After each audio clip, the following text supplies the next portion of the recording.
Triggered. Have you ever had a moment in your life that set your emotions down the wrong path? Like you had a whole situation to the point that you were so bothered that you just want to crawl up in a corner, you want to lash out, and you just want to crumble. Well, listen, we all have different things in our life that trigger us. Or if we can just be honest, they still gotta trigger us now. Girl, you sure got that right. Honey, these people stay trying to trigger me. Man, whatever. You trigger me every time you talk. But hush, Miss Christina, just continue. So how do we respond in moments like that? Better yet, how does God want us to respond in moments where we feel triggered by the things that happen in our life? Well, let me tell you a story about a man in the Bible who had plenty of reasons for his emotions to go down the wrong path.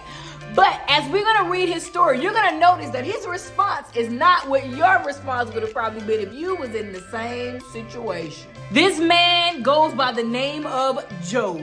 Yep, we talk about Job today, y'all. The Bible tells us in Job 1 that Job was a blameless and upright man. He feared God and shunned evil. So basically, Job was honest from the inside out. He was a man of his word too. I mean, totally devoted to God. And he hated evil with a passion. But let me tell you, some hurtful stuff started happening to Job, y'all. The brother went through. I'm just saying. So the Bible tells us that a messenger came to Job and he was like, Man, Job, something bad that happened, Job. Listen, you know, we out here minding our own business. These little Sabaeans, they done snatched all the oxen. They done snatched the donkeys. You know, the donkeys was out there minding their own business, grazing in the field. You know, and they stole all the animals and they killed the field hands, man, bruh, Job. It was just a bad situation. You know, I'm the only one to really get out alive, and I just had to tell you what really went down. And then another messenger came to Job and said, Man, Job, something bad done happened, man. Bolts of lightning that struck the sheep.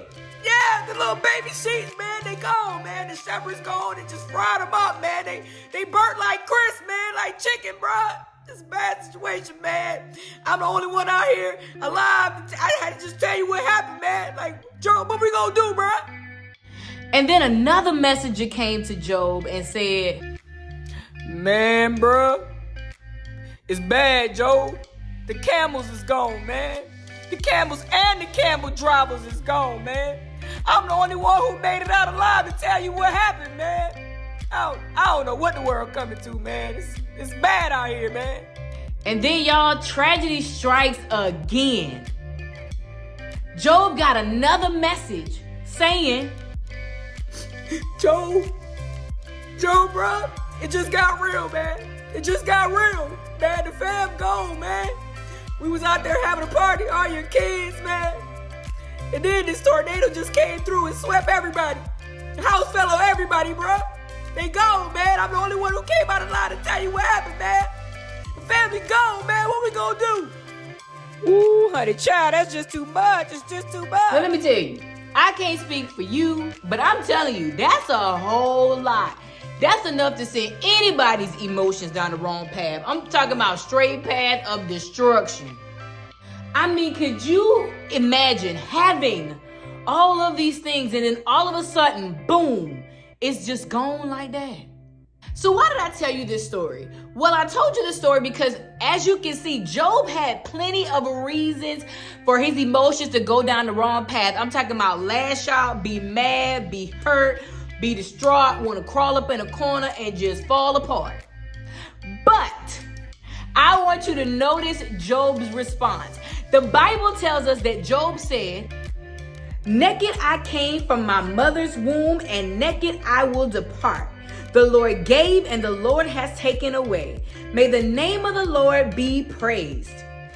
And in all of this, Job did not sin by charging God with wrongdoing. Now let's be honest. I'm pretty sure Job was hurt, he was broken, he was distraught. but he was also very clear of the God that he serves. And that leads us to what we can learn from the story of Job and how we can apply it to our lives when we face tragic, triggering situations that can set our emotions down the wrong path. All right, so there's two things that are gonna help you when you're facing triggering situations that try to set your emotions down the wrong path. The first thing is your knowledge of God, and the second thing is the knowledge of yourself. Basically, what I mean by that is that knowledge is power. All right, let's start with number one. The first thing that will help you overcome and be able to triumph when you're facing triggering moments is the knowledge of God. See, I remember when I was having a difficult moment and I was really distraught and really hurt by something that I had experienced in my life. And I remember calling my dad, and my dad began to read to me 2 Corinthians chapter 10, verse 5 through 6. We demolish arguments and every pretension that sets itself up against the knowledge of God. And we take captive, I'm going to say that again. We take captive of every thought to make it obedient to Christ. Do you realize the power that you have? Like, do you realize the weapons God has given you are more powerful than any situation you will face in this world? The Bible says that they have the power to demolish anything that goes up against, or at least tries to go up against, the facts of God. I mean, that's pretty much anything if you ask me. So when we talk about your powerful weapons when it comes down to knowing who God is in your life, the first one is knowing that you're a child of God. That's power all by itself. Knowing that you serve a God who has the power to give and take away, and it still be a good thing, that knowledge is power. Knowing that he loves you, now that's power. Wants to give you a hope and a future, that's power. Preach. I live in this world, but I don't have to respond to the things in this world the way that everybody else responds. That's wonder-working power if you ask me, because that's hard. Ooh, Miss Christina, you ain't never lied. That is my hardest job, honey, because I be wanting to jack these folks all the way up because they be trying me left and right. And then I'm going to throw this one in the pot because it's really important.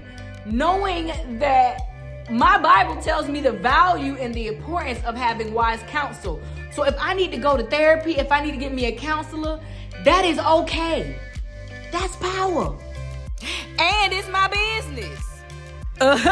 Say it for the people in the back. And it's a big one. Knowing that through my responses, through my Christ-like responses, I have the ability to inspire others to do the same thing. The enemy better get scared because that show enough is powerful.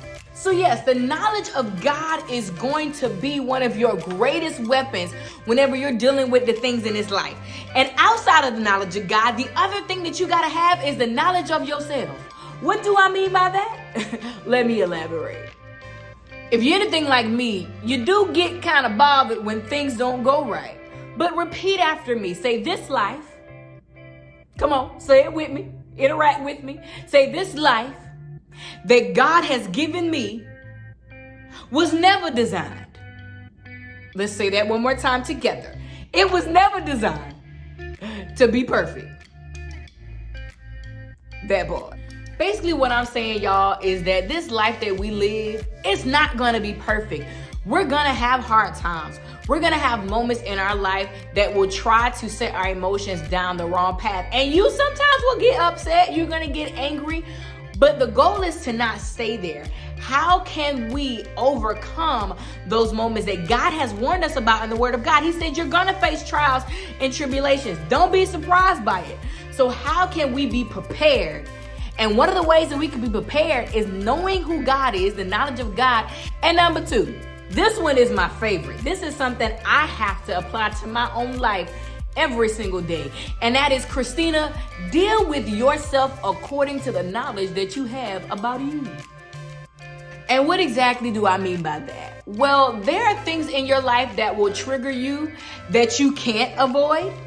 And then there are things in your life that trigger you that you can. There are things in our lives, I'm going to make it personal, things in my life that have triggered me and set my emotions down the wrong path. And I've come to the conclusion that I just can't participate in that no more.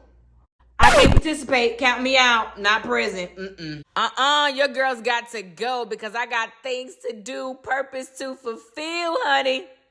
Listen, when it's all said and done, I want you to know that God is with you. Yes, He is. See, there's a part of this story that I saved for the very end because I want you to realize that God knows exactly what's going on in your life. He is fully aware. See, the interesting thing about the story of Job is that the Bible tells us that the enemy had something to say about Job. The enemy was basically like, man, the moment Job lose everything he had, he is gonna surely curse you, God, to your face. Just watch. And then God was basically like, okay, very well then. Everything he has is in your power. But on the man himself, you better not lay a finger on him. Could it just be that some things that happen in your life, God allows those things just so the enemy knows that he's a loser? He never wins. So check this out. The next time the things that happen in this world try to trigger you, why don't you activate your knowledge? The knowledge of God, the knowledge of yourself, and then know that God is with you and that a lot of the times the things that happen in our life is an opportunity for us to show the enemy that he will never win. He has no power, that God has a final say over my life and yours. All right, so let's permanently switch up the game on the enemy. Like, why don't we activate our knowledge? Because last time I checked, knowledge is power. As your body grows bigger, your mind must flower. It's great to learn, 'cause knowledge is power. As your body grows bigger, your mind must flower.